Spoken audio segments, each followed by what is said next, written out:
So that concludes this section. A big congratulations to everyone, to all the winners in the second group. I hope you're all enjoying the awards so far, and do help us keep up the positive vibes and momentum, and get involved with using our hashtag EUCaptiveAwards on your social platforms. So get tweeting, liking, retweeting and sharing, and please don't forget to take a screenshot of your virtual tables, which would be fun, and you can tag us at Captive Review on LinkedIn or Twitter. And before we continue, we've got a very special message from the PM. Congratulations to everyone who has won an award. This is I, Boris, your wonderful Prime Minister. Wagwan, Rastafari, Jaya bless. Yes, I hope that you are all testing positive and feeling negative. What? No, that's feeling positive and testing. I get confused.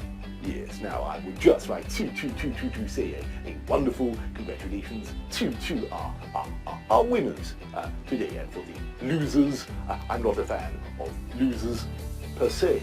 Maybe that's something that you should go home and think about. Yes.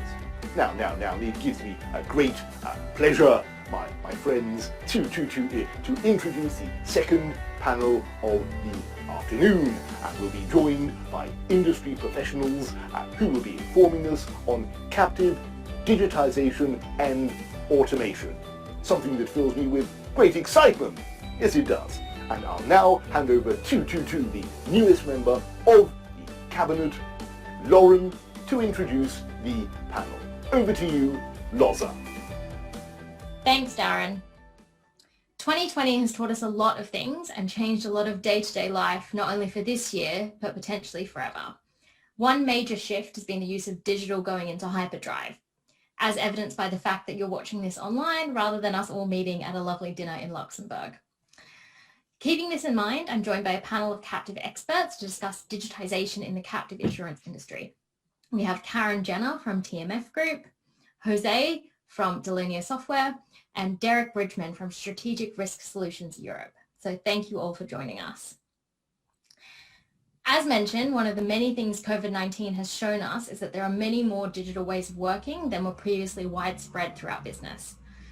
How is this change going to impact the captive industry in the future? Do you think it will be changed forever, or will people go back to more traditional ways of working once the pandemic has subsided? Derek, what have you been seeing?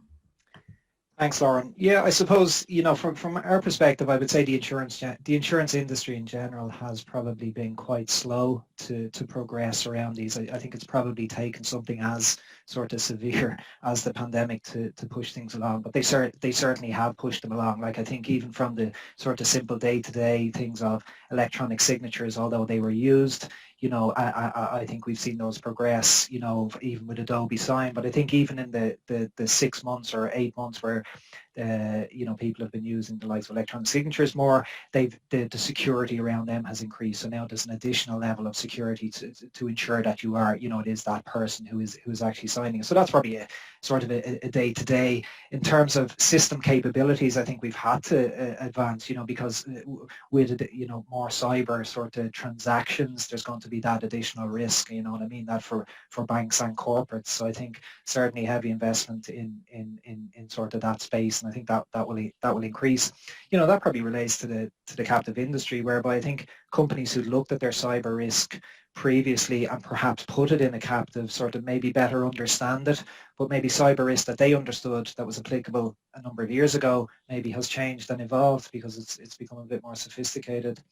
We're seeing on a again sort of more operational perspective, more around people maybe working from home, obviously, but I think the ability to sort of now attract different staff, or staff that maybe were out of the captive industry. I know that going back, there's always been that sort of complaint that maybe there isn't that flood of new blood coming through, and I think there has been some come through talented, and maybe they've been lost to other industries, and maybe that's as a result of maybe not being located in a captive domicile, for example. So I think there's sort of flexibility there. So I think the ability to work remotely is certainly good. I think, as I say, we've been quite traditional. I think it's certainly an evolution, and it's taken a dramatic change for that. I think dealing with the regulators, and I know this probably leads into Karen's piece, but dealing with the regulators, which previously would have been quite clunky in terms of with paper files and physical signatures. I think they've had to move forward. So it's certainly increased the efficiencies in ways, huge advantages now in terms of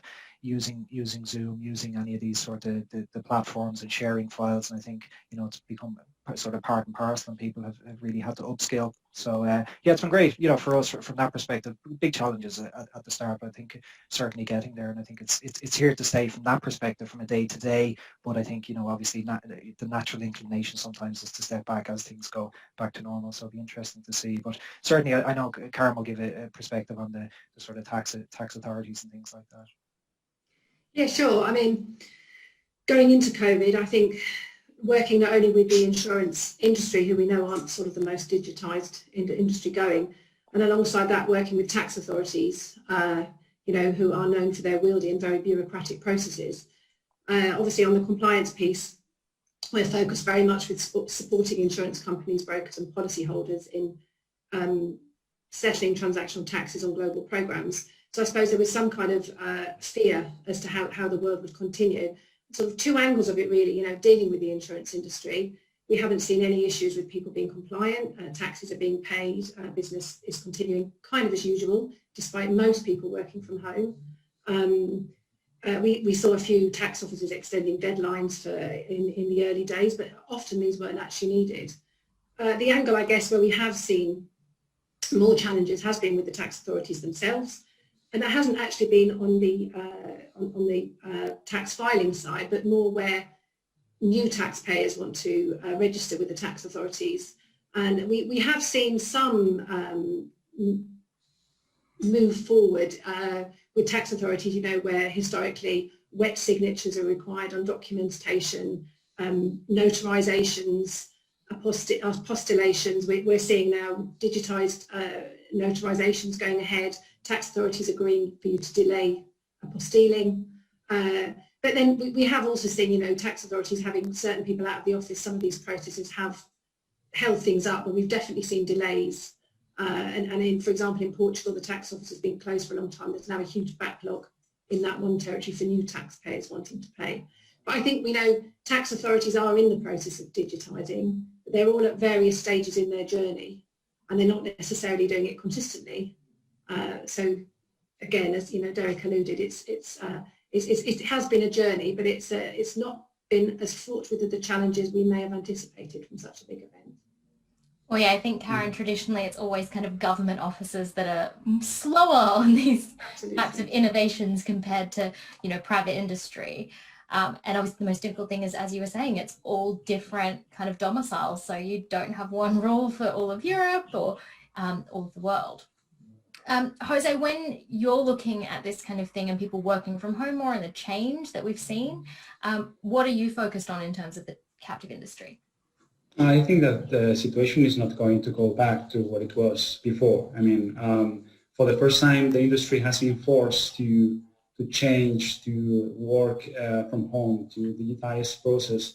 And even if that is a challenge, as Karen and Derek said, it has been quite a journey, especially the first months with the lockdowns, etc.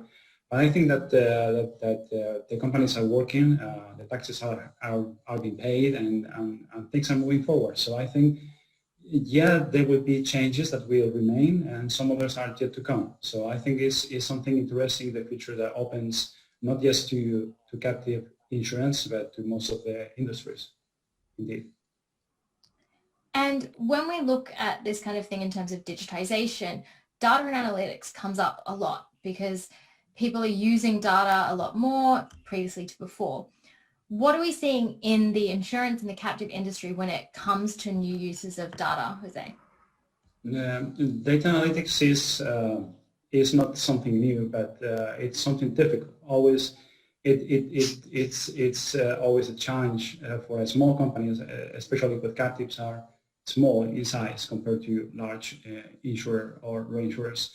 They don't have the tools, they don't have the means to work with big amount of data, even if they have so. So We have seen this very year a lot of initiatives around data analytics because digitization is being pushed forward by a lot of companies, a lot of captives. And looking forward to get some automation from subscription to corporate programs, to claims handling and reinsurance, even fraud detection in some in terms of products like crime or liability. There is a lot of room to grow for small captives and for large companies as well. But I think that this year is making people realize that they can work a lot more on technology rather than on paperwork.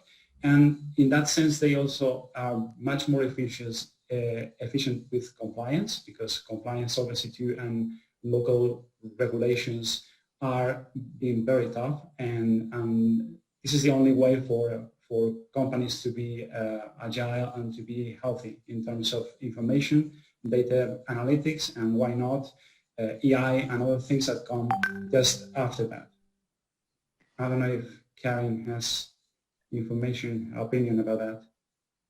Yeah, I could just, sorry. Yeah, sorry. So just to jump in, because I think it's, kind of related to what Jose's saying around Solvency II. I think from a captive perspective, I think, it's, can't argue with the fact it's been a pain, for a lot of these captive companies, particularly in Europe. I think there's been, a lack of proportionality applied by a lot of the regulators. I think that particularly on the reporting has been sort of overly onerous, particularly for a lot of captives that are just writing, I suppose, group risks. You can see the logic around sort of, where it's commercial risk or consumer risk. But I think so I think captives have had, and captive managers as well, have had to invest heavily in sort of the data and the analytics to ultimately get to satisfy the reporting requirements. They've been so granular, claims triangulation. So I think the reports that are produced now from a Solvency II perspective are a lot more sophisticated. So I think that's the sort of pain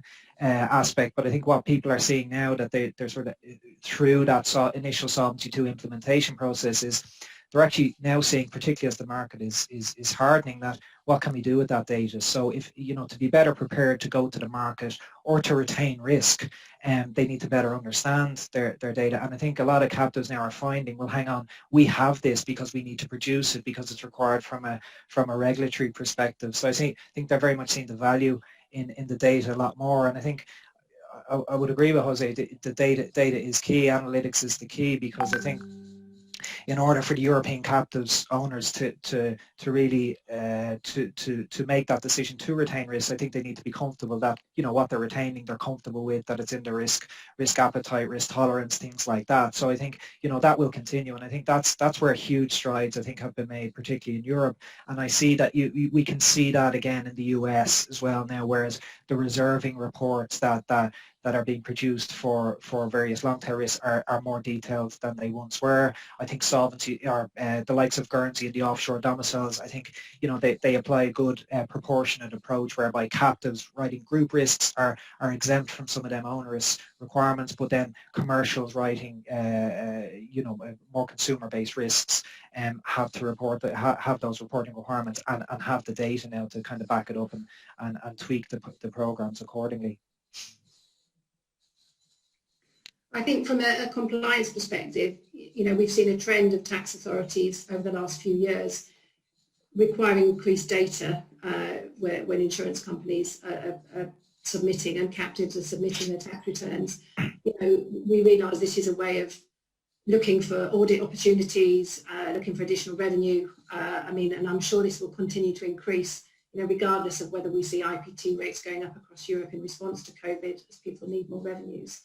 But actually, from a captive's perspective, captives are smaller and more nimble, and particularly first-party captives, where they're collecting information about their own group companies for data reporting. It may be far easier than for the commercial insurers who, are dealing with multiple policyholders in different locations, collecting and also having older systems or more fixed systems that might not enable them to capture all the information that's required. But this is definitely a trend we expect to continue, particularly following the pandemic. We're only seeing more and more data reporting requirements coming in. And, I think as Jose said, this is something that has been going on for a while. The pandemic is just forcing it to come quicker and to be more widespread. It's not like data is anything new, but it is kind of pushing things forward a lot more.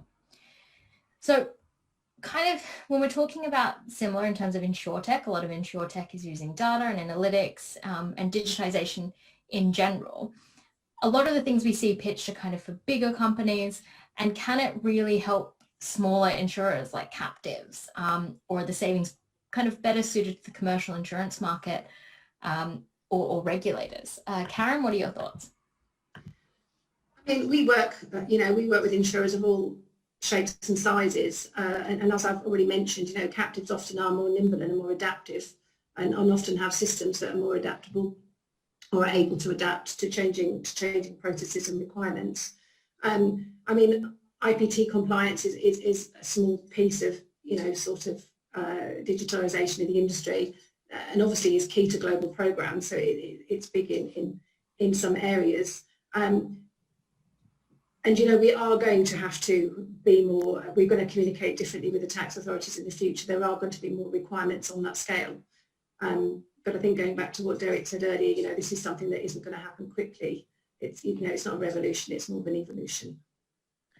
Yeah, I think there is, this huge potential for this to, for the captives to play in that space.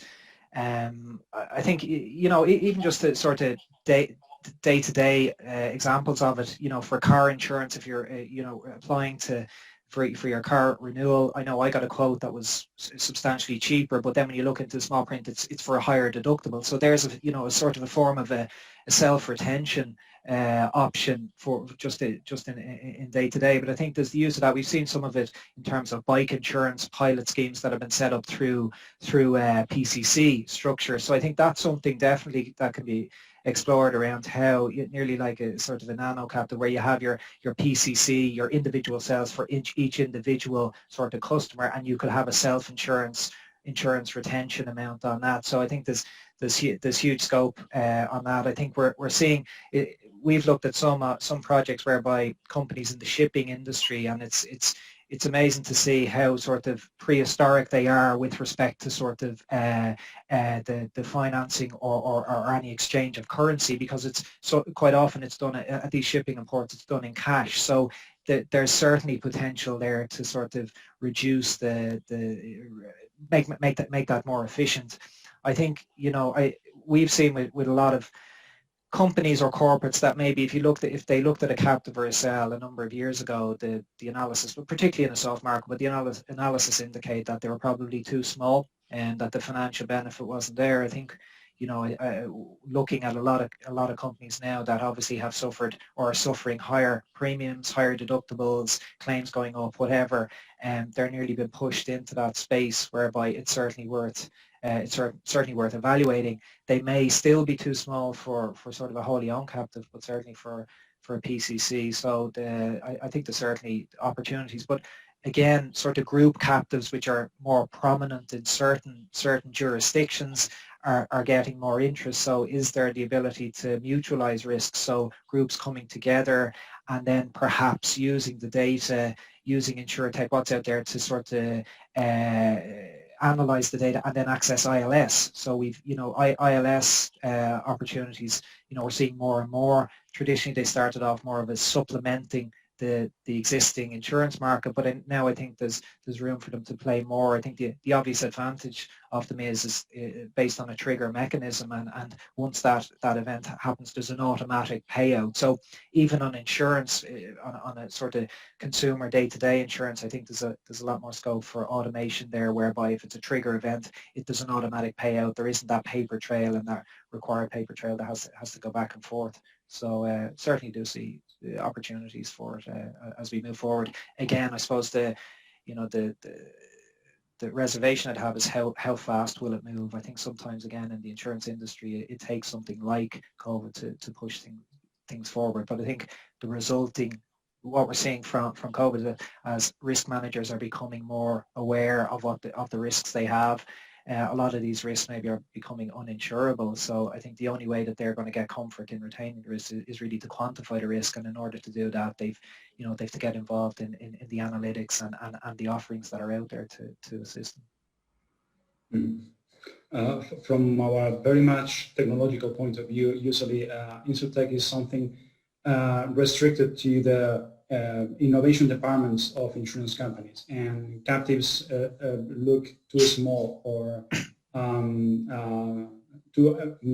not very much in this industry. But what we have seen is that particularly captives have special information and insight about the risk they are insuring, and how the reinsurance is working, and how the fronting is selected. And they have a huge amount of information and a huge potential to provide solutions based on technology for their own risk management. And we have seen that with small captives that really create something, especially in those last 2 years, that is really something differential and innovative even for the large players in the insurance market. And I'm talking about claims handling and reinsurance programs that are really something that was not existing in the operations that they have in the market, and they come with some ideas, some fresh ideas that they can really change things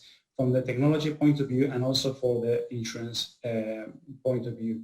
And that is something that could help a lot to the captives in terms of providing also additional value to the corporation. It's not just an instrumental company that helps to manage the risk, but also can provide different points of view and how to manage the risk, how to implement the capacity by automating processes or to integrate with brokers, with insurers. And I think there is a lot of potential for captives to work on InsurTech, even if it looks sometimes something out of their reach.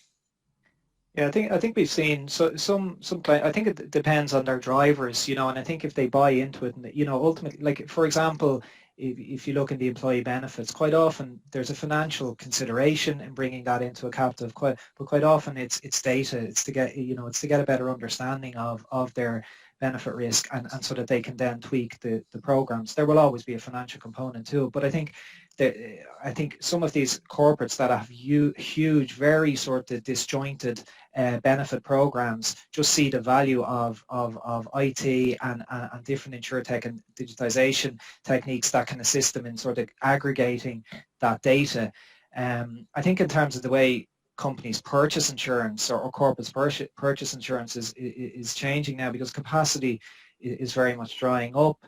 But it's drying up in the primary markets. It may be drying up in the commercial markets as well, but I think there are opportunities. So I mentioned ILS, capital markets, these type of things, but also sort of structured reinsurance, whereby you can look at multi-line, multi-year type of placements, particularly for these captives that have been in existence and have 4, 5, 6, 7, 8 type lines of business. They're prime really to look at that. But again, probably back to the earlier point, in order to be comfortable in retaining that risk or be comfortable in going to the market, I think the better they can understand that risk and quantify it, and quite often that really just is through data, through analytics, through trawling through the data. I think it's hugely beneficial.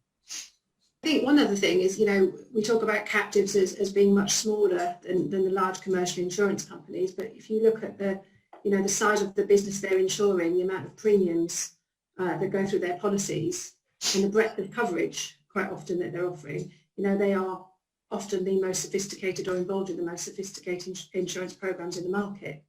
And therefore, actually, there's definitely the right place to be kind of at the cutting edge of what technology can offer them.